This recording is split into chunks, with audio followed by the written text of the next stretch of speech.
constitution bi nag. da ngeen ciy woote waxtaan. il faut mais loolu bokkul ci TDR yi ñu joxe. da ngeen ciy woote waxtaan.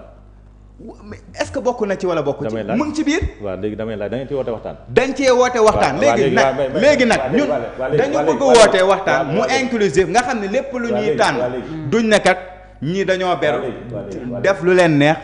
mais lii xel mën na koo nangu nag soxna Fatou. d'accord Adama. dialogue kenn du ko bañ.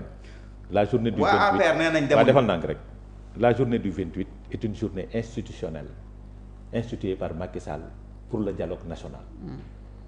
Journée du 18 du 28 mooy journée de lancement aucune décision ne sortira le 28. sa gis-gis la. loolooy dëgg. c'est une journée donc yéen bëggu leen. non defal ndànk waxuma defal ndànk non defal ndànk j'ai dit aucune décision ne sortira. mais ça dépend. non aucune décision. kon xam nga non defal ndànk waaw defal ndànk non defal ndànk dafa waxoo tu n'as pas compris. le dialogue. oui la journée d'ouverture de lancement du dialogue. C'est le 28. oui. Le dialogue continue au ministère de l'Intérieur avec tous les partis. oui tous les partis comme ni ko Pastef daan defee da daan dem toog au ministère de l'Intérieur liggéey sur des questions. Le dialogue de 2020 ñëw leen woon mais vous avez travaillé dans les commissions looluy dëgg. Vous n'étiez pas présent le jour du lancement mais vous étiez présent dans les commissions. loolu xaw ma ci dara. si franchement man xaw ma ci dara. si Adjuma Sow était membre des commissions. d'accord bu dee il est j'ai dit si. li ma gis mooy participer wuñ ci dialogue bi. déedéet dialogue bi nag du benn fan ñu wax ko askanu Sénégal. du benn fan mooy dialogue. ok. cérémonie d'ouverture de lancement du dialogue. mooy le 28.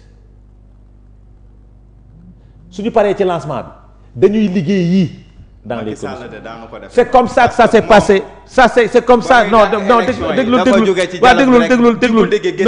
non dañuy waxtaan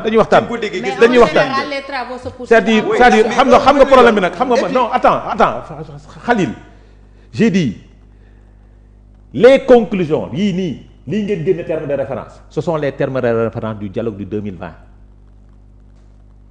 conclusion dialogue 2000 si bokku ci bari na li fi nekkul woon fale waaw loolu mooy dëgg.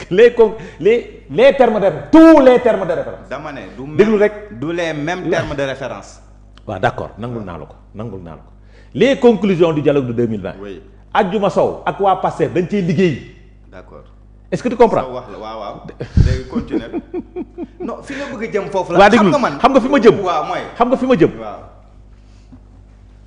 que damay sol casquette chroniqueur pour te dire que la journée de lancement parti politique yi. d'accord mën nañ ca bañ a ñëw te dañuy dem ca. ci kii bi. ca commission ya liggéey yi. parce que foofu du ñu def politique de la chaise vide et tous les partis politiques laa wax fii laa la ko waxee tous les partis politiques maintenant modification yi am ci constitution il faut ñu waxtaane ko yaa ko wax non. tout à fait. voilà. que ça soit inclusif. waaw moom laa la wax.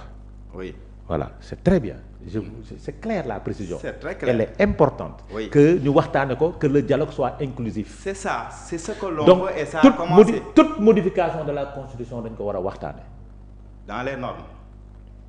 dañ ko war a waxtaane. en principe oui. parce que yàlla su leen neexoon ngeen utiliser assemblée nationale def lu leen neex. waaw. waaw mais est-ce que xam nga def ngeen ko fenn. fan. ba ñuy supprimer conseil économique social et au conseil des collectivités territoriales. waaw def ngeen ko. c'était une promesse. non. tenue waa déglul. promesse bi ñu. bàyyi promettre Sénégalais yi 54% yi wóolu ñu jox ñu réew mi mooy ànd nañ ci ñu def d'accord waaw d'accord. moo tax ma ne la. waaw bàyyi ma terminer grand bàyyi ma ñëw. may ma daaneel. mais may ko mu daaneel. lii ngeen di jël yëpp c'était des promesses. lii ngeen di def nii ba woote dialogue. waaw promesse la woon. dëgg la.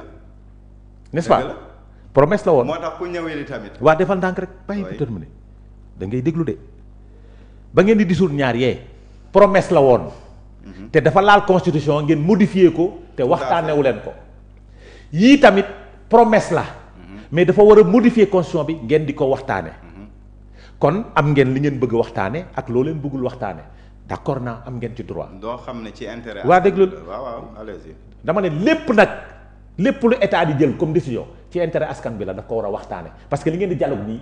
da ngeen ko war a waxtaane parce que dafa jëm ci askan bi. moo tax ñu woote waa bàyyi ma terminer. xam nga des fois je comprends la position de certains d'une partie de l'opposition je les comprends parce que da ngeen bind conseil constitutionnel par rapport à l'Assemblée nationale mu jox leen réponse ngeen denc ko 66 jours. non c'est loolu booy allez-y wax nañ ci ba sonn. waa defal ndànk ngeen war a dissoudre Assemblée nationale. ñëpp xamoon nañ ko. waaw waxtaanee loon ko. ñëpp xamoon nañ ko. waa déedéet ñëpp xam nañ ni dañ on tend vers la cour constitutionnelle. d'accord mais da ngeen koy waxtaanee. dinañ ko waxtaanee n'empêche da ngeen koy waxtaanee. dinañ ko waxtaanee. n'est-ce pas. oui ñëpp xamoon nañ ni dañuy renforcer le pouvoir du premier ministre. oui mais n'empêche da ngeen koy waxtaanee. n'empêche da ngeen koy waxtaanee. tout à fait comme ñëpp xamoon dañuy dissoudre assemblée nationale mais waxtaanee woon ni ko. mais loolu non après bindal. président de la république moo am prérogative bi. fii tamit président de la république am na prérogative. yii ngay def yii yëpp président de la république am na prérogative. munoon na def non déglu rek non déglu rek waaw moom am na prérogative fii. oui d'accord waxtaanee loo leen ba ngeen di dissoudre assemblée nationale. ba leen déglu lii ngeen di def nii tamit da ngeen ko dig askanu Sénégal c'est-à-dire tant que yaa ngi may dagg rek du ma àggale n'est-ce pas. quand il s'est agi de dissoudre l'Assemblée nationale conseil constitutionnel jox leen réponse ngeen dëmb ko 66 jours waxtaanee leen président de la République waxtaanee leen waaw defal ndànk rek.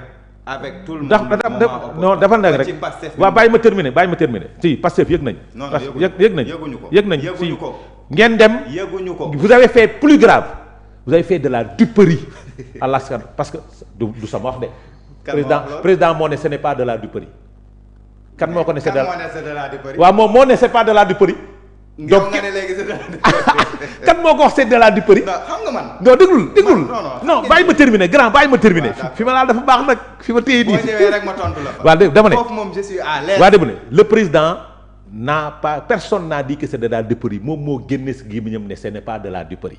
kenn waxu ko c'est de la duperie moom moo taxaw ne ce n'est pas de la duperie. dans son discours quand il dissolvait oui l'Assemblée nationale. Il a dit ce n'est pas de la duperie. mais dissoudre assemblée kay du duperie loolu moom. xam nga lu tax mu ne ce n'est pas de la duperie. xam nga lu tax mu ne ce n'est pas de la duperie. moo jël décret. convoqué assemblée nationale pour def déclaration de politique générale. mu signé contre son décret contre sa signature. donc non attends boobu mooy benn. waaw boobu mooy benn. damay ñëw ñu wan leen ni que waaw damay ñëw damay ñëw man bañu lépp loo wax nag nangu naa ko mais damay ñëw di nga ma bàyyi nag ma àgg de damay àgg de sama raisonnement damay àgg nag damay àgg parce que on est à l'aise waaw kon bàyyi ma àgg su ma soo digloo sama raisonnement rek après dinaa tontu ci loolu non soo digloo sama raisonnement xam nga fi may waxee yow da nga argumenté ne li ñuy def dañ ko war a waxtaane tout à fait parce que engagement yu ñu jëloon ak askanu surtout lu jëm ci système politique non déglu defal ndànk parce que point yi dafa bari bàyyi ma terminer waay baax na d'accord lépp luy laal constitution dañ ko war a waxtaane yaa ko wax waaw loolu laa wax léegi nag ma jël la surtout par rapport ak dama lay jël au mot oui on a modifié notre constitution xam naa fi nga bëgg a dem day waaw demal c'est bon noppi naa on a modifié notre constitution te kenn waxtaanewu ko pourquoi ñu waxtaan ci bëgg a waxtaan ci lii te waxtaanu ci lii c'est-à-dire il y a de la contradiction est-ce que tu comprends te dafa leen dina ko la ñoom ñooy gérer puisque ñoo am pouvoir ñoom ñooy def lu leen neex. kon pour yow lan moo tax ñu bëgg a waxtaan maintenant déglu rek ma ñëw ngeen def loi portant interprétation de la loi interprétative amnistie ay nit jóg taxaw ne leen waxtaanee leen ko. loolu modification constitution la. waaw non waxuma modification damay jël rek ci j'ai dit vous êtes pas les gens ne leen waxtaanee leen ko balaa ngeen di def dara waxtaanee leen ko. la société civile particulièrement ngeen ne doo leen ko waxtaanee le président de la République taxaw ne il attend la loi pour la promulguer donc aujourd'hui on vient nous dire que dañuy dialoguer alhamdulillah parce que vous avez vu les erreurs que vous avez eu à faire auparavant alhamdulillah parce que il y a eu trop de limites dans votre démarche dama naan alhamdulillah maintenant dialoguer oui c'est bon mais nee naa la fii Sénégal bind nañ lépp les conclusions des assises de la justice sont les conclusions de 2018 virgule soppeewu ko ci ce sont les mêmes conclusions. les TDR. les TDR yeggaguñ ci conclusion. fii 2018. kooku àggoon nañ ci conclusion yi xamagoo yan la. dama ne les TDR de do j'ai dit assises de la justice. assises de la les justice assises d'accord. conclusion yi génn. d'accord ce sont les mêmes conclusions. conclusion yan yow da nga gis conclusion. si assises de la man justice. assises de la justice. ay waay xanaa bokk ci parti boobu. assises yi ñu def keroog. justice début mandat si si. ah man de gisaguma ko man. soo ko gisee après nga partagé moom. ah. conclusion yi soo paree nga. yow waxal ak Khalil. non mais gisaguma ko. waaw nee na gisu ko. waaw après waaw conclusion après yooyu nga jox ma ko. conclusion yooyu ak yu 2018 yi benn la. dese nañu leneen lu ñu war a wax. yii nii terme de référence yii ngeen joxe. ak terme de référence dialogue 2020. du benn. amul virgule bu ci du soppee. benn. liir ko nga liir bële. amul virgule. indil ma bële nga ma indil la bii ñu toog ñu liir ko nga xool ndax. xam nga da ngaa benn da ngaa toog fii ne sama sëriñ Moustapha Diakhaté dafa yor ay documents. ay kayitam yu bari. ay kayit moom kay saa yu dem gis. waa déglul kayit yu bari déglul. waaw. je prends Fatou mi en témoin. waaw. moom moo nekkoon animatrice émission boobu. d'accord. Il dafa prépare génne toutes terme ses de émissions. référence dafa génne terme de référence 2020. Ah, génn waaw, terme man de loolu référence yii boole ko def comparaison bi ce sont am na yu ci bokk. virgule je te dis virgule soppeeku ko non non non non non non et non et non mën naa la